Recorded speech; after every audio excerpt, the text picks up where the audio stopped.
saya ucapkan terima kasih banyak Mas Kevin. Mas Kevin tadi kan? Iya, Mas Kevin. Kevin atas kesediaan waktunya saya wawancarai. Isu-isu apa itu yang sering terdengar sama Mas Kevin yang sekiranya tuh mengancam bangsa? Isu kayak terorisme gitu. Terorisme. Kayak yang baru-baru ini terjadi di Papua, KKB, organisasi-organisasi KKB. Terus kasus-kasus korupsi itu dari beberapa yang belum ada habisnya ya. Iya. Terus berita-berita yang hoax lah itu. Hoax ya. Iya. Nggak jelas kebenarannya. Bukan lah ya kebenarannya. Jadi nih Mas, dari isu-isu yang Mas Kevin sebutkan tadi, yang paling mengancam untuk Indonesia itu yang mana nih Mas? Oh jelas yang tingkat terorisme itu. Terorisme dan radikalisme Iya, itu ya. paham radikalisme. Kenapa itu mengancam gitu Mas? Karena yang kita tahu paham-paham radikal yang kayak gitu tuh benar-benar paham-paham yang benar-benar berbahaya gitu. Mereka itu menganggap apa yang mereka lakukan itu benar. Yang paling benar ya? Ya, udah yang paling benar. Contohnya kayak zaman dulu itu yang bom-bom bunuh diri itu ada bom Bali, Ya, betul. ya kan? Yang di Jakarta itu di hotel apa tuh? Ritz-Carlton sama Jewel Marriott. Nah, ya yang kayak terjadi di situ. Itu kan Betul. paham-paham yang mereka bisa melakukan itu karena mereka rasa itu tuh benar. Betul. Dan Jika itu dibiarkan, menurut saya ya bakal hancur Indonesia. menghancurkan bangsa Indonesia ya. Jadi upaya yang harus dilakukan itu bagaimana Mas? Sebagai solusinya nih? Menurut saya karena itu terjadi karena paham-paham yang fanatik gitu. Saya bilang itu ya. Karena kita negara Indonesia, jelas kita tuh harus lebih mengembangkan rasa saling menghargai, ya kan? saling menghargai satu sama lain walaupun kita berbeda agama, berbeda suku. Jadi kita tuh nggak bisa karena kita di sini mayoritas gitu, kita bisa Mendominasinya. mendominasi, kita bisa membenarkan semua tindakan kita, ya kan? Jadi kita itu saling menghargai, toleransi, dan yang paling dasar yaitu cinta terhadap tanah air kita, karena itu yang bikin kita satu sebenarnya. Dan yang perlu dirubah sebenarnya dari pemahaman atau wawasan Dari masyarakatnya sendiri ya, benar. Itu yang harus lebih ditekankan karena memang itu tuh terjadi karena dari masyarakatnya sendiri. itu karena pemahamannya tidak sejalan dengan dasar-dasar negara. Benar, misalnya. ya, itu tadi karena kurang Wawasan kebangsaan. ya, itu. Jadi itulah pentingnya wawasan kebangsaan Ya, Mas Kevin. benar. Oke Mas Kevin, makasih banyak atas Oh iya, waktu yang sama-sama. diberikannya. Sama-sama.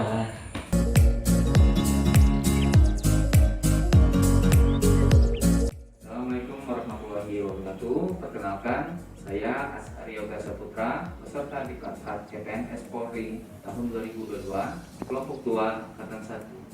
Pada kesempatan kali ini, saya akan mewawancari salah satu narasumber orang ASN di lingkungan pemerintahan Kota Bukit bersama saya, Bapak Safarudin. Terima kasih Pak. Ada beberapa hal Pak yang ingin saya tanyakan terkait dengan wawasan kebangsaan, bela negara, dan isu-isu besar tentang kebangsaan. Yang pertama Pak, tentang wawasan kebangsaan. Menurut Bapak, cara pandang Bapak, pengertian dari wawasan kebangsaan sendiri itu apa Pak? Ya, baik, terima kasih sudah menjadikan saya salah seorang yang diwawancarai untuk kepentingan yang sudah adik sampaikan terkait wawasan kebangsaan. Ini memang suatu isu yang memang sudah berkembang di negara kita. Ini memang salah satu bagaimana setiap warga negara Indonesia itu dapat memiliki suatu pandangan konsep berpikir yang menyeluruh, ya, baik terhadap lingkungannya ataupun terhadap dirinya sendiri. Jadi dia tidak hanya kepada suatu kelompok ataupun satu komunitas tersendiri, tapi dia memandang itu secara luas dalam kehidupan bermasyarakat, berbangsa dan bernegara. Kemudian ada lagi Pak yang saya ingin tanyakan tentang hal bela negara.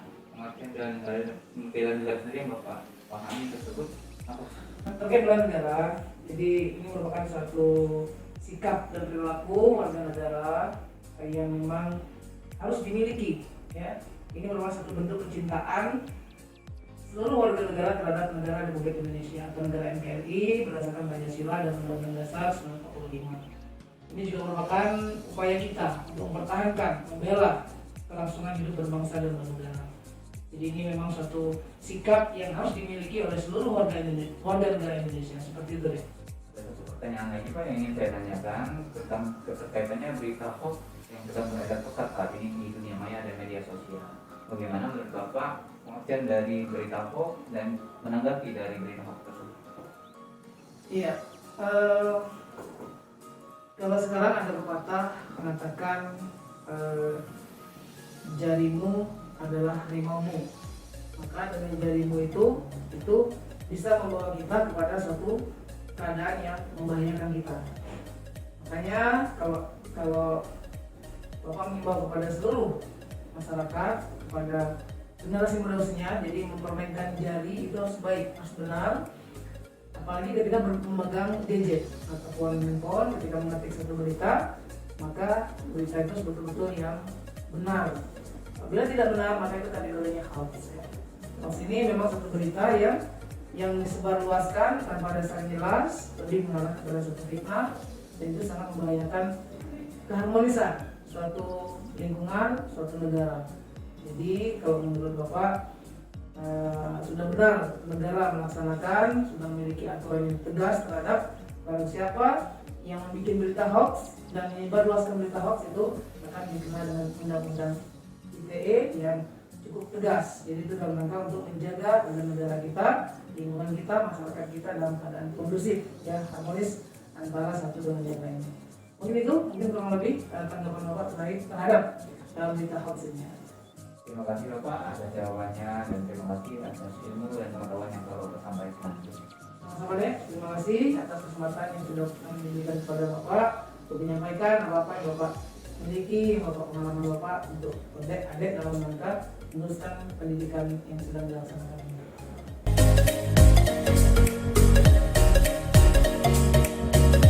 Assalamualaikum warahmatullahi wabarakatuh.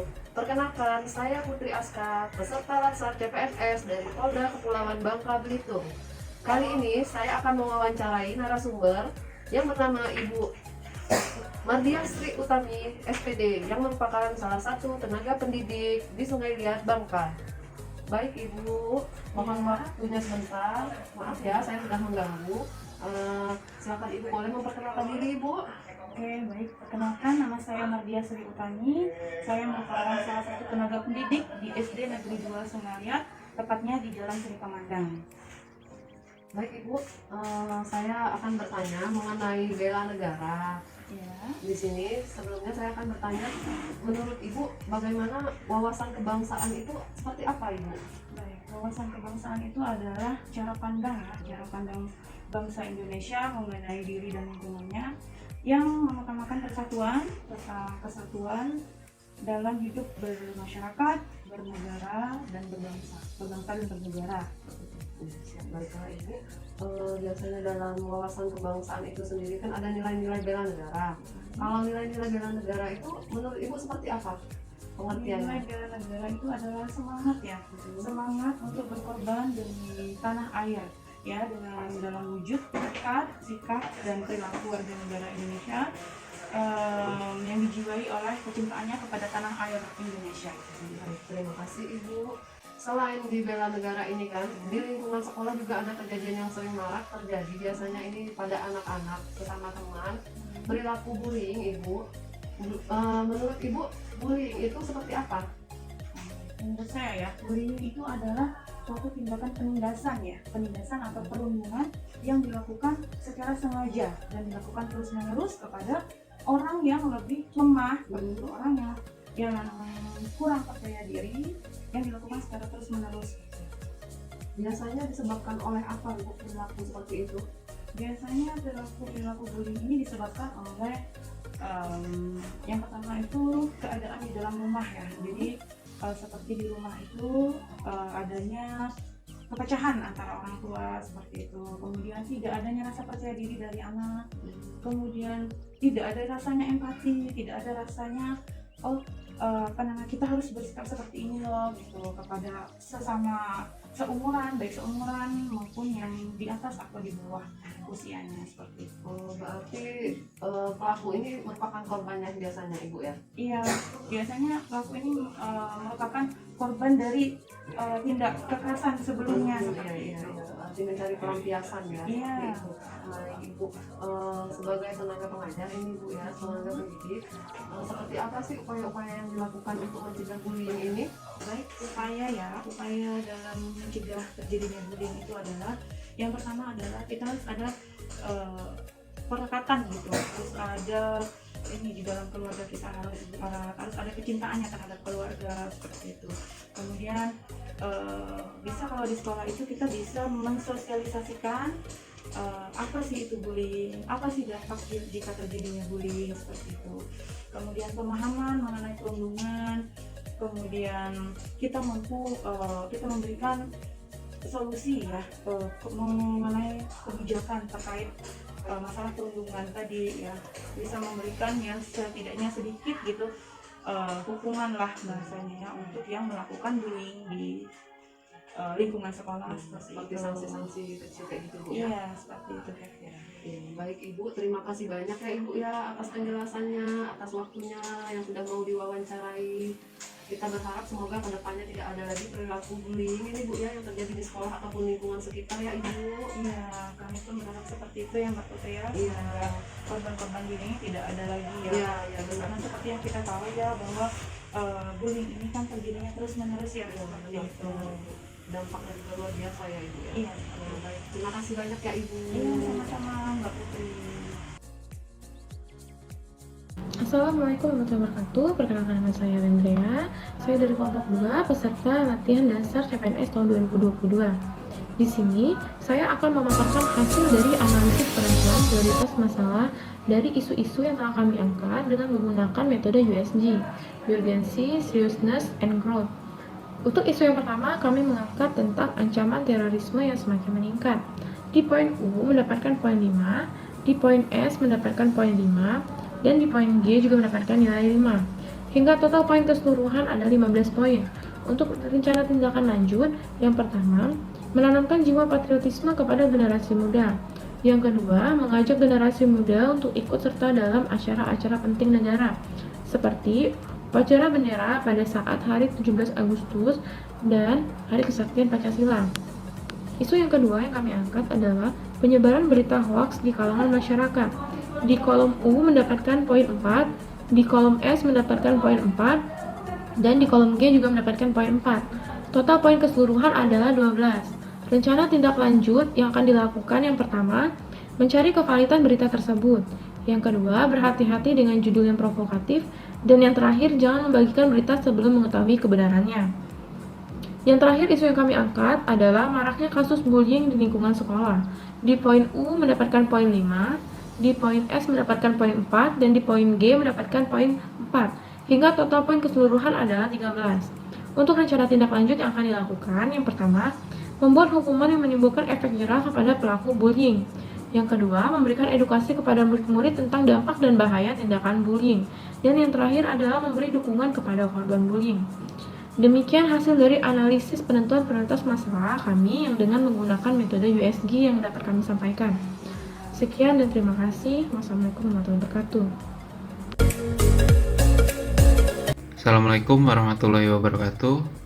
Saya Krisna Setiawan dari kelompok 2 akan menyimpulkan dari isu-isu yang sudah dibahas.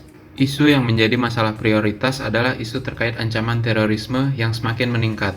Sebab jika ancaman terorisme tidak segera kita atasi, maka masalah tersebut akan mengancam kesejahteraan masyarakat luas. Demikian pemaparan dari kelompok kami terkait isu kontemporer. Kami ucapkan terima kasih. Wassalamualaikum warahmatullahi wabarakatuh.